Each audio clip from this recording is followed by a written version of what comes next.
Hi, and welcome to the Tradescores market analysis for November 29th, 2010. Before I get into the analysis this week, I want to give you a quick demonstration of how to use the Tradescores market scan tool. This is a useful tool for identifying opportunities in the market. If you are a day trader, swing trader, position trader, it doesn't matter. We're going to use the filters in different ways. Now, what I want to highlight is the ability that you have to create your own market scan based on your criteria. If you want to use my criteria, you can select from one of the preset menus, and you can see here there's many different preset scans depending on the membership level that you have. However, if you want to create your own scan, you simply combine filters that you see on the page and then save that scan with a given name. For example, I could choose to look for stocks that are making an abnormal day up with abnormal volume. I could set a minimum number of trades as a liquidity criteria of 5,000. And then at the bottom here, I can give that scan a name. Well, I might call this abnormal stocks. And check to save scan, run the report. And it will not only save that scan, but it will actually do the search for us as well. Now when I go back to the market scan, that particular scan will be saved for me in my preset menus. You can see here, I have my abnormal stock scan, which I now select, and it has put in those filters for me. This is a great way to build a filter that you want to use on a repeated basis and hopefully find some good trading opportunities. If you would like to use the market scan tool, the best thing to do is subscribe to the advanced version. That will give you access to the tool, not necessarily all of my settings, but the ability for you to create your own scan. To do that, go to www.stockscores.com, go to Products, Site Membership, and there you can sign up for a trial of the advanced membership. Try it for 14 days. If you like it, we'll bill your credit card. If not, you can cancel and you won't be charged anything. All right, let's get into the market analysis. I jump over to Tradescores now, tradescores.com. I'm going to go into the chart watch area where I have set for myself a watch list of stocks that I'm going to go through the charts of.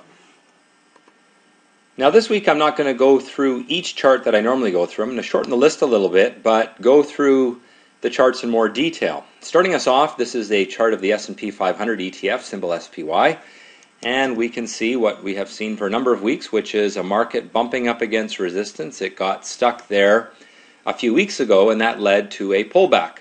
Now in the shorter term, we have basically broken that pullback line. I can zoom in on this chart a little bit so you can see that in more detail.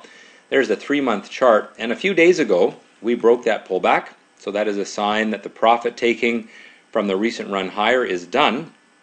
However, we really haven't gathered the upward momentum that we thought we would.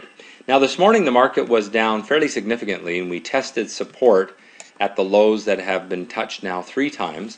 But what is important is the market came back from being down on the Dow over 100 points to close not only up for the day but above its open, and that's why we have that green candle today, and of course higher than Friday's close.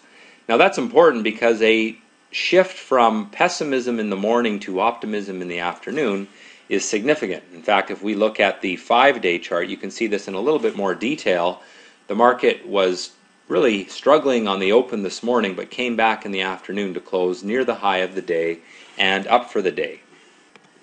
Now the US dollar is the next important chart that I want to show you all. It really is important because as the US dollar climbs, assets priced in US dollars, of course, get more expensive for foreigners. And we can see here that the US dollar has been on a pretty good climb in the last few weeks. It has broken not only its downward trend line, but also broken from a rising bottom. And this, of course, is largely related to the problems that are happening in Europe. People are fleeing the euro currency, which is heavily weighted in the UUP index fund. 60% of the euro is in that fund, and then you add in the British pound, you've got basically 70% of the US dollar ETF priced in European currencies. And so we've had quite a rally because of the problems in Europe. Today we open strong but close weak, and that may lead to a pullback in the short term. I expect that will probably come back into here. That should help stocks in the near term because, again, assets priced in US dollars tend to do better if the US dollar is weakening. Now, one of those assets is gold, and of course gold is priced in US dollars. We've seen it do very, very well in the last few months. It has been probably the top performing asset in the long term. It recently broke a sort of an upward trend line, at least a shorter term upward trend line, and that is a bit of a concern, especially when you consider that we also have a head and shoulders top forming on gold. You can see it here, and if we get a break through the neckline, that would lead likely to lower prices in gold. So I do suggest some caution with the gold market. We have not broken down technically yet, but we are forming that falling top, which is the hallmark of the head and shoulders pattern. And if we get a retest of the neckline that we've touched now twice and actually break through that neckline, I would say that gold is headed back toward its long-term upward trend line, which is quite a bit lower. The other important asset that is priced in US dollars is oil. Oil fell to support and has bounced back quite nicely in the last few days. It is now moving up toward resistance. Of course, we have some more resistance up here. I think that oil is a decent place to be. Energy stocks seem to be doing fairly well, but we're still stuck in that long-term range, and really it's been tough for the oil market to break out of that. When you consider where oil has been in recent years, oil is relatively inexpensive, although it may not feel that way when you go to the gas pump. Let's jump over to the Canadian market now, and we have a nice upward trend in the TSX 60.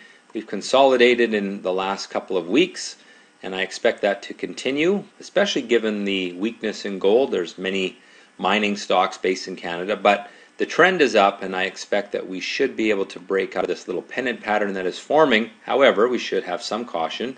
If support, which I've just drawn there, is broken, and we get a downward break through support, I would be bearish on the Canadian market, although right now it looks pretty decent.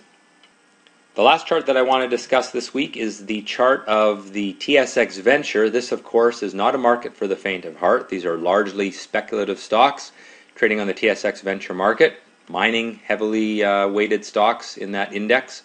You can see that it's been a great performer, roughly up 40% in just the last few months. A great place to play if you have good risk management skills. The upward trend is intact. We have now closed at new highs, although we're right at that resistance level, so I do suggest some caution there. But if we can continue on through here, this market tends to do well from sort of November until May, and we're obviously started that upward trend much earlier than normal this year. But I really like the Canadian spec market right now with strong commodity prices. This is a hot place to be. Again, I stress, it is not a place if you are not able to manage risk well. There's not great liquidity in many of these stocks. You really have to know how to trade this market. But if you do, and I've been trading it for about 20 years now, it's a great place to make money when there is a bullish trend. Well, that has been the Tradescores market analysis for November 29th, 2010. To become a free member of Tradescores, simply go to www.tradescores.com. Click on the Join button in the upper right, and you can sign up so that you can begin to use many of the tools, build your own watch lists, and perhaps even trade in our ongoing trading simulator game. It's a great way to learn how to trade better. Have a great week in the market, and trade well.